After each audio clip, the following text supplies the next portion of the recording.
साल है 2025। दुनिया सांस रोके देख रही है। दो न्यूक्लियर आर्म्ड पड़ोसी इंडिया और पाकिस्तान जंग के कगार पर खड़े हैं। दोनों के बीच पुराना तनाव भड़क रहा है, जैसे धार पर चल रहे हों। मुद्दा वही पुराना, कश्मीर। शुरुआत कैसे हुई? इंडियन जमीन पर एक डेडली अटैक से जंग का खतरा मंडरा रहा है। लाइन ऑफ कंट्रोल जो डिस्प्यूटेड टेरिटरी को बांटती है, वहां आग लगी है।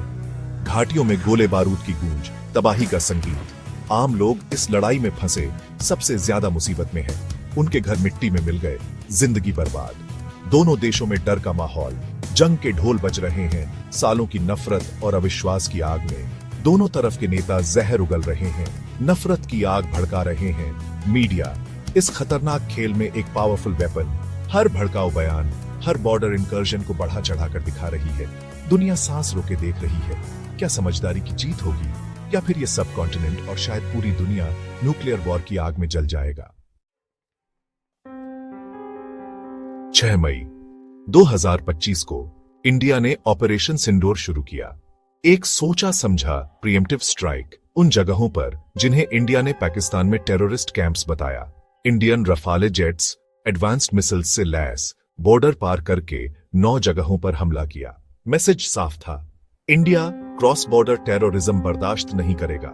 इंडियन सोर्सेस के हिसाब से निशाने पर लश्कर-ए-तैयबा और जाइश-ए-मोहम्मद के ट्रेनिंग कैंप्स थे, जो इंडिया पर कई अटैक्स के लिए जिम्मेदार हैं। इंडियन गवर्नमेंट ने कहा कि स्ट्राइक्स प्रिसाइज थे और सिर्फ टेररिस्ट इंफ्रास्ट्रक्चर को निशाना बनाया गया, जिससे आम लोगों को कम से कम नुकसान हुआ। ऑपरेशन सिंदूर से पूरे रीजन में हलचल मच गई। ये एक बोल्ड और रिस्की मूव था, कॉन्फ्लिक्ट को बढ़ाने वाला।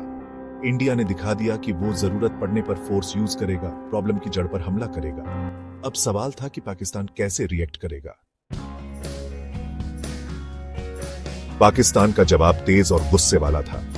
पाकिस्तान ने अपने बॉर्डर में टेररिस्ट कैंप्स होने से इनकार किया और इंडियन स्ट्राइक्स को अग्रेशन बताया।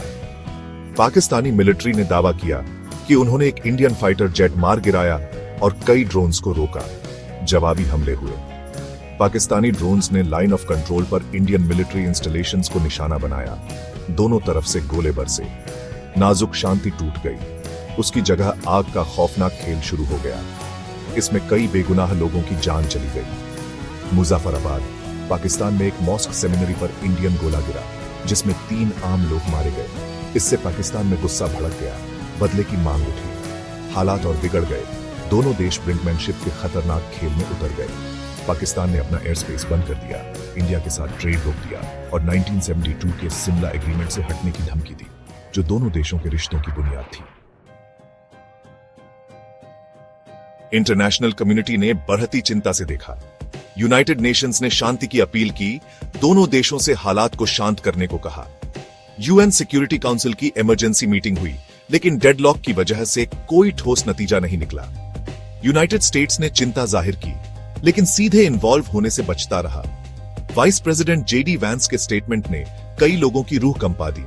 उन्होंने कहा कि यह कॉन्फ्लिक्ट अमेरिका का मामला नहीं है।